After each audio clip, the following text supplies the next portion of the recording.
Да. Нашел? Я тебя... That is some power, guys. We're on. What's going on, guys? I don't want to yell out loud because it's like people here. The music's a little lower this morning. We're gonna train something different today with someone special today. I want him to introduce himself. Hey, what's up, guys? My name is Artem. I'm a UFC fighter, and today I'm gonna show these guys some of our MMA training. It's so funny how it's like, you know, it's funny because you know people say I'm a UFC fighter. Yeah. I feel like people say that all the time, but he's like an actual UFC fighter. Yeah, like in the UFC. Like, and if I'm not mistaken, he's like done training camp, sparred with Conor McGregor for how many years? Yeah, many years at this stage. So like he's not like a normal, he's not just like a, you know, like a bro in the gym who's like airboxing by the MMA fighter guy. Yeah. He's like a real, like yeah, he actually fights. So he's gonna show me how to do some striking. Yeah. Anything else? Yeah, I mean, we're gonna work on a number of things. You know, obviously MMA is a little bit, it's complicated. You know, let's just, you know, put it this way. You know, there's many different aspects. There's cardio, there's technique, there's striking, there's wrestling. So today we're gonna take striking and we're gonna work on some footwork drills. Yeah. We're gonna work on some boxing drills as well, do a little combos, and at the very end I'm gonna also introduce you to a Conor McGregor fast conditioning program, which is a cardio program designed for him, by him. I don't know if you're ready for that one. Ready. We're gonna do it though regardless, so let's go.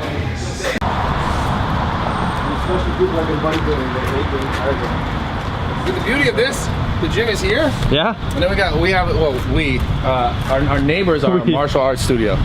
So we can go in there and like, they got everything else. So I think it's super cool. Hey, you got the wrong fighting socks on. Ah, no, these are the right ones. See, No, they're the speed comes from this sock and the power comes from this sock. You see? Sure. Oh shit. No socks for more grip, right? Exactly, yeah. You'll just be. His feet might smell though. Low key. Wrestling as well, they have wrestling shoes, but you know, in MMA we fight with no shoes on, so you want to train the way you're gonna fight. You know, you want to be comfortable. Okay, warm up. Right. So as part of the warm up, we'll do just kind of a little bit of animalistic walks and a little bit of movement drills as well. That were actually designed by some of this were designed by Ido Portal, who is a movement coach. He's the best guy. Okay. And he was able to incorporate some of the gymnastics element and even dance elements into like fighting and sort of make drills out of it that will help you with your movement. You know, movement is one of the things that people kind of lack, especially males. You know, we're just not good dancers naturally. We're, you know, especially Kev. And movement, your footwork, it is the most important thing for fighting, pretty much. One of the most important things, especially for stand-up fighting, of course. So it's important to be able to move right. So that's gonna be our warm-up. Yeah.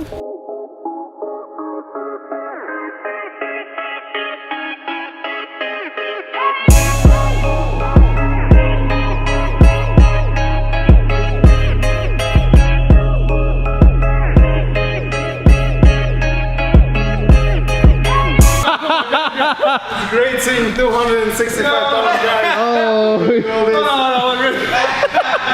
You trying to go right into it? Low-key, I almost knocked myself out. No. Did you? My win. I'm driven.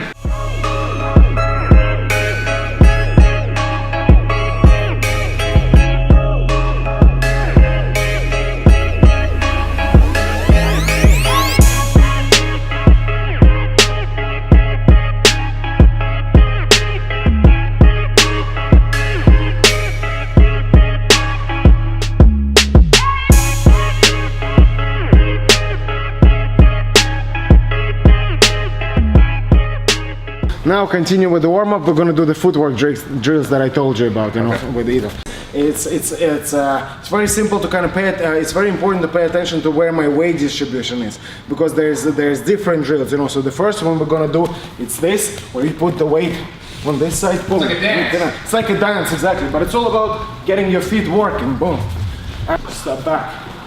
All your weight goes to this side, and back to the other side. Boom. Always going through the middle. Okay. It's a little bit like a dance. You say that, but Bruce Lee, for example, was a great dancer. True. And Anderson Silva, one of the best stand-up. Bradley Martin, one of the best. Yeah. He's a good dancer too. So. Wait, are you like swinging over here? What are you doing? Yeah, for now, just leave the punches alone. Just do the footwork for now. Boom. That's it. That's good. And slowly moving forward. Always going through the middle. But it just follows. This warm-up just takes like 10 minutes and you do your footwork drills and you get warm. So the next one is a boom, boom. There you go. Changing the legs. That means left hand is forward. Boom, boom. So you're here. Boom. Hey, you ready to go home? Bro, I'm ready to go home 10 minutes ago. Next one is again movement and changing stance. So just repeat after me. Boom. Just do a little square. It literally looks like. Switch stance. Switch stance. Boom. Boom. You're here. Keep going, yeah. And then once we get the rhythm, this one is for kind of closing the distance and switching stance at the same time. So you work on two things. So the best way, one of the best ways to close the distance is I call it the skip. Yeah. So where you're here and you just replace your front foot with your back foot. So, boom.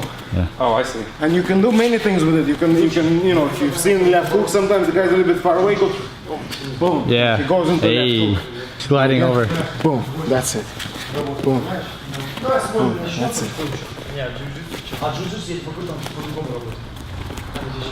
When you actually don't have a I got a story. What? That's important. yeah. I got a story. It's really funny. Go for it. When I was a kid, I used to snowboard all the time. Yeah. All the time, like since I was like, I think I started skiing and then snowboarding came out. That's how old I am. I'm almost 30. Anyways, snowboarding came out. We started doing it, and a friend of mine, we used to always go, me, my brother, and a friend. And one day, this friend, I didn't realize I was. So if you guys snowboard, if you snowboard, this is regular. Goofy. This is goofy, Yeah. right? From day one, because you said it, I was snowboarding like this.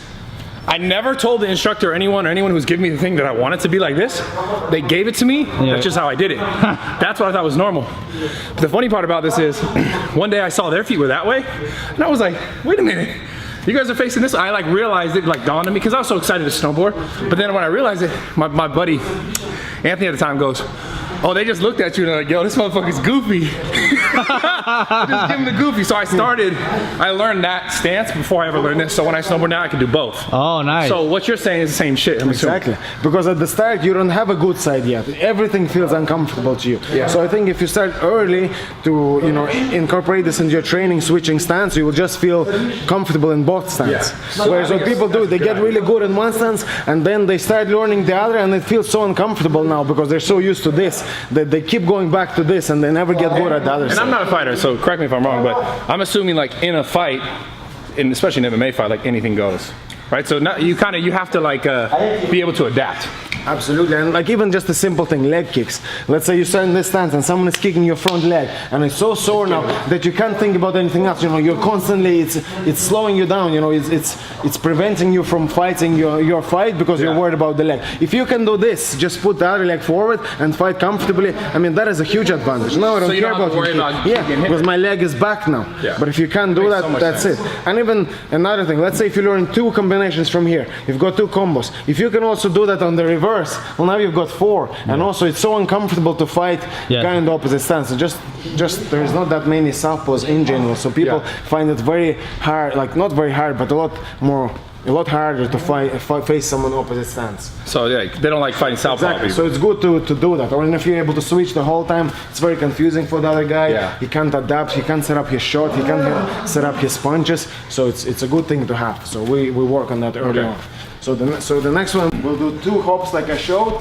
Boom, 1, 2, and then you will punch and step at the same time. So whoop, punch, touch, backhand, and switch with across. And now 2 more hops. Boom, boom, now backhand, boom. Exactly. All right. Ready to go? Right, so the first thing we're gonna do now, I mean, I'm gonna say it straight away for all the people out there because everyone is gonna complain about it. We don't have gum shields, I'm aware of that. I do recommend wearing, not recommend, you should be always wearing a gum shield. Yeah. But, you know, this is unique circumstances, Yeah. so no gum shield. And also my gloves, I'm not sure what they are. They should be 16 ounce for training, of course, always safety first. So the first drill I'm gonna show you is, it's called the pitch and catch drill. It's a boxing drill. And the whole purpose of the drill is, so first I throw a combination at you, and you have to defend yourself, block every punch, and then you will throw a combination back, and I have to block every punch. So the way If I knock you out though. So yeah, well, if you knock me out, then you knock me out. But actually, the whole purpose of the drill, you start off kind of slow, light. But funny you say this, but this drill, you should eventually be able to go kind of full force, just throw your punches fully, and the other guy not get hurt. He absorbs everything and is able to kind of parry everything. But that's why I said you need the gum shield for this and then full equipment. So we'll just go slow. And so something to note is when you are trying to defend yourself and block, try and keep your hands close to your face, to your head, you know, glued to your. Don't go like this. One of the number one kind of things that one of the number one mistakes that beginners make is they start reaching out, you know, for punches, trying to block them, reaching out, and that's a really bad idea to do, because all you're creating is you're creating more openings for the other person to strike. So you should always stay tight, even if you end up eating one or two shots, doesn't matter. Don't try to reach and catch them. Still keep your hands glued to your chin and just kind of parry the shots. Yeah. So the way you parry, let's say the left hook. So I'm gonna show you. We probably will just so up, oh, and you keep your space. Don't move back. Boom. That's it.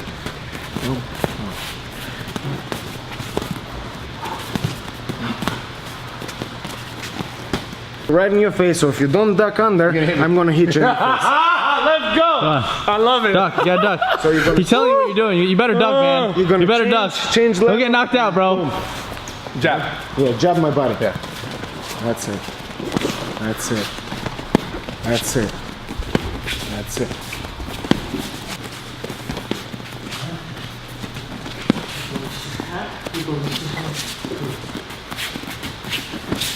Yeah, this way. Yeah, that's it. Keep it here, just and back. That's it. That's it. Вот то, что ты сейчас делаешь, это джиу-джитсу. Вот сейчас ты видишь. Там, когда начинается, очень джиу-джитсу первый. Я всегда тут вот так вот сейчас на меня. I'm sweating. Yeah, I can see that. Yeah. This is like, I haven't done this in like 14 years? Goddamn old. How old are you? 31. Cool. I still got some years. It means I'm faster. Faster. I don't think you're faster, bro. Definitely not faster. Simple combo. We're just gonna go 1, 2, 3. I'm gonna hold the mitts for you. Roll under. Yeah. Up, up, up. Roll under. Down. Yeah. Up, up. One more. Up, up. 5 more. 1.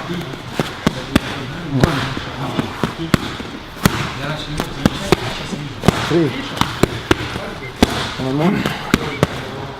Don't get winded. I broke the something a little. All right, use your shin, bro. Okay. Come on. Come on. Something broke. Something in there is broken. Yeah, for sure. Maybe go the other leg. Can you kick Oh, the side? it's weird, huh? Not planting this. Okay. See, it's easy, easy, Right? easy. That's cool. That was good. Power, yeah. Oh, I'm actually. Better this way? Yeah. Yeah, so then, yeah. Even Ooh, that's nice. Makes my that one. Alright. Раз. Во-во-во. Now we've got some power here. Almost romantic. did you? Doing this side from the start. Nice. Так, ты встал. That is some powerful kicks, boys. Yes. 265 pounds of. Yes, real power. That hit me in the face. Oh, yeah. You okay? That's good. Нашел. Встал. Я тебя... That is some power. Готовься, правую или левую ногу? Good power. That was dope. How good I switched it up. Yeah, you're much better actually. Even like You started. All right, so no more done with the fighting. Now what? Cardio, because like he said, the most important thing next to fighting is having enough in the tank. Yeah. Energy, endurance, which obviously you guys know I'm a triathlete. Oh yeah. No, but this is going to be extremely hard for me. I already know how hard it is when I just do 10 minutes. So let's see what they're going to do. This is called I think Conor McGregor fast program. 30-second burst. So it's a very simple exercise we're gonna do today. On a rower, all you're gonna do is 30-second bursts. And then? All you're gonna do is 30-second burst, then 1 minute break, and then another 30-second burst. And you're gonna do just 6 of them. We're gonna start with just 6. Now the secret here is that when you are doing the 30-second burst, I want you to go balls to the wall, max. Let's go, bro. 30 seconds is a long time. Come on. 30 seconds is half a minute. Yeah, 30 seconds, and you're only doing 6 of them, so you're doing. That's a long time. That's 3 minutes of work. That's a lot of work. No, it's not. Come on, let's go. Let's go. And you're getting 1 minute break between each and every single one of them. Like you're getting. It takes like 2 minutes just to land in Fortnite, bro. Come on. All right, listen. So I want to watch. You ready? Just hold on. Ready? Yeah. Just go from stationary. Hold on. Go stationary. Oh yeah? So go. Yeah. Right. Ready? 3, 2, 1, go. Go. Let's go. Do the max. Go. More, bigger pulls. Go. I can see it on the watts. Bigger. Yeah. So I'm not trying to make a joke or anything. Legit, these rowers don't have enough tension Yeah. to like really like bang it out. Force. Yeah. Yeah, no, because it doesn't have enough like pull to give me enough tension all the way from the bottom to the top. Because you guys have different runs. You have different rowers. Yeah, we have the concept. You're allowed to say that on camera. They got different rowers. Yeah, we have different rowers. Yeah. So they have different rowers there that allow them to like get more tension out of the rope. Yeah. So I can't really do because the whole point of this is to do. You're saying You have 6. to go max, yeah, 6 but to the max. So if you can't pull fully, you know, then you might as well not do this particular exercise. So the idea for you guys basically, you're doing 6 30-second complete all-out bursts, like balls to the wall. The reason why I can't do it is because I literally can't get enough tension to go balls to the wall. So I feel like I'm reaching. It's Too like strong for the machine. essentially too strong for the machine. But for you guys, if you have a row machine that produces enough tension, the whole goal is to do it 30 seconds with a minute break in between each 30-second bout. But like 30 seconds, like he's saying, like kill yourself 30 seconds, like go hard as fuck 30 seconds, like You probably need a training partner to yell at you. You can't push yourself to those limits. By yourself, there's no way you'll be able to push yourself to those limits physically. You need a partner that will scream at you and make you go harder. Yeah, this is that, because I'm not gonna lie, man, but even before you came over and said, okay, let's do it on the row machines, I gotta say row machines are probably like the most underrated cardio. It is the hardest cardio to do. Even Full body. not even the way he's talking about I'm talking about if you just did 10 minutes, like a consistent pace, you'd be gassed. Yeah. So this is easily one of the hardest cardio equipments. It's complete body, like you said. But the way he's talking about doing it is like, you're asking, if you don't do this often, you're probably gonna throw up. Yeah, for sure. Especially if you just ate. Yeah. You're gonna, So it's like really intense. So I would say give it a try. Yeah, give it a try. Yeah, definitely. 30 seconds still got me. Kinda. Yeah. All right, so real quick before we get done with this video, you've been boxing for you've been doing MMA, so you do jiu-jitsu, you do striking, what else? Wrestling. How long have you been doing it for? Yeah, about 10 years. Okay, 10 years is a long time. That's about as long as I've been like 12 bodybuilding, but knowing what I was doing 10, so similar, right? What do you think is like the best thing someone could do to get better at anything, MMA, fighting? Yeah, ideally you want to do what you want to be good at. That's what you want to do the most. So if you want to be a good swimmer, you have to swim a lot, and if you want to be a good fighter, you have to fight a lot. Now obviously fighting is a little bit an unusual sport where doing a lot of fighting is not very safe. Yeah, you can't just go out fighting exactly. random people. So you have to come up with different types of exercises to recreate that. Yeah, to recreate that scenario. But it's very important not to get deviated too much, because I often see people, kind of doing too much of all the other stuff and not enough of the actual stuff you want to be good at, which is fighting. So you still have to spar, you still have to grapple, you have to wrestle, you have to do everything as close to fighting as possible. 100%. Which is like crazy because it's like people like, hey, how do I get a better bench press? Or there are certain ways to like bring up lagging body parts and muscle groups for bodybuilding, but at the same time, no matter what, it's always going to come down to like do it more often. You might have to change your rep scheme up. You might have to change like how much weight you load each time, your rest periods. But at the end of the day, it's like do more of that, and you are going to get better at that. Granted, like if that's it, so I guess when it comes to accessory stuff, instead of just always doing that, because you can't always we can't always fight. Yeah. We'd be beat up, we'd be bloody, we'd be hurt. Like you're trying to recreate something as close to fighting as possible. So like the drill in there that was like the kind of like, I don't know, soft hitting. What would you call it? The first Oh one? yeah, the pitch and catch. The pitch and catch. Yeah, the pitch and catch. Yeah, that's a good drill again, you know, and that ensures that you're not really getting hurt. And that is the kind of drill that I'm assuming, because with me, we were going very slow. Yeah. But you could like ramp it up fast. You can ramp it up, you can add the speed, the power, and then you're in a situation where you're not actually fighting, but you're seeing real life punches come at you, and your eyes are getting used to it, your brain is getting used to seeing that, so that you're able to recognize these patterns when live sparring happens. Yeah. So at the end of the day, guys, like you want to be good at something, you want to be great at something, it's just how much time do you put into being better at it, like that specific thing. And he's saying in striking and boxing and MMA and stuff, like don't get caught up, I guess, too much in like doing one certain thing, because I think it happens in bodybuilding too. People, they do something they like. Absolutely. Yeah. They do something that's fun. They're like, you do arms. too. I'm gonna admit it. First off, guys, I hit arms probably too much, but I don't care. That's my personal thing. I like to do it a lot. It pays off for me, but at the same time, I bet you if I didn't do it as much, I could see a different result. It could be greater in the long run. I just personally enjoy it. That's why I do it more. But if you're super serious, and I'm not saying I'm not super serious about making like certain gains or being better, but if you're at the top level, you know that you can't just hit arms, you can't just do calves, you can't just do the things, and I say calves, I mean do the body parts that like you love, because some people like calves, right? Not me, Kevin, but point is this, if you really love something, like shoulders, you still need to hit back, you still need to hit chest, you still need to be complete.